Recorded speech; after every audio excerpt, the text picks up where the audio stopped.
ఇల్లు లేదండి, మాకు ఇల్లు ఇచ్చాడండి, స్థలం ఇచ్చాడండి, ఇల్లు కట్టుకుంటామండి. మా పిల్లల భవిష్యత్తు కూడా బాగుందండి.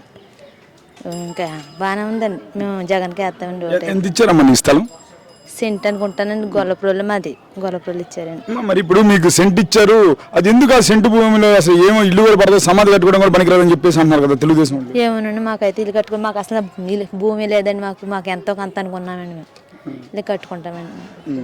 మరి ఇప్పుడు గత ప్రభుత్వం అయితే ఏమి ఇవ్వలేదమ్మా? ఏమేమి లేదండి సార్, ఏమేమి లేదండి.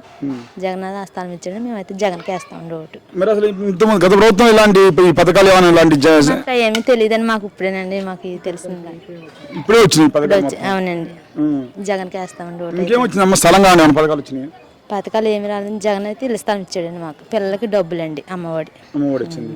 ఎలా ఉన్నాయి అమ్మ ఇప్పుడు మీ పిల్లలు స్కూల్స్కి వెళ్తున్నారు కదా, అమ్మఒడి వచ్చింది అమ్మ, స్కూల్స్ ఎలా ఉన్నాయి జగన్ వచ్చిన? కాలేజీలో అండి, అమ్మాయిలు కాలేజీ అవునండి. అంతే సార్, ఇంకా మాకు చెప్పడం రాస్తారు. సరే ఓకే. అట్లా అయితే జగన్ గెలుస్తారమ్మా? గెలుస్తారండి, జగన్ అయితే గెలుస్తారండి, కంపల్సరీ జగన్కి వేస్తాం మేమైతే ఓటు. జగన్ గెలాలని అనుకుంటున్నామండి, మేము ప్రార్థన కూడా జగన్ గెలాలని అండి. జగన్ గెలుస్తారు. అంటే మీరు ఇప్పుడు కంపల్సరీగా జగన్ వేస్తాం అంటున్నారు, అటు చూస్తే 3 పార్టీలు కలిసి వస్తుంది, జగన్ ఒక్కడే కదా?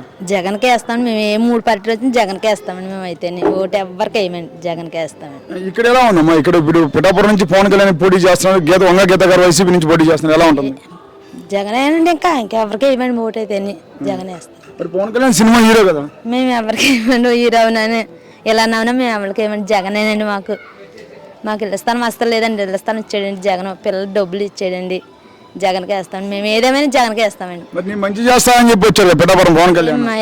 మంచి చెప్పిన మేము ఎవరికి వేయమండి, ఇంకా మంచి అత్త చేసుకొని అండి, గెలిస్తే చేసుకుంటాడండి, గెలకపోతే పోతాడు కదండి, అయిపోతే మేము వెనకెళ్ళి చెప్తామండి, అంతేనండి, ఇంకేం చెప్పలేమండి. అలా ఇప్పుడు గీత గారు ఇప్పుడు మీకు ఇప్పుడు గీత గారు అందుబాటులో ఉంటారమ్మా ఇక్కడ?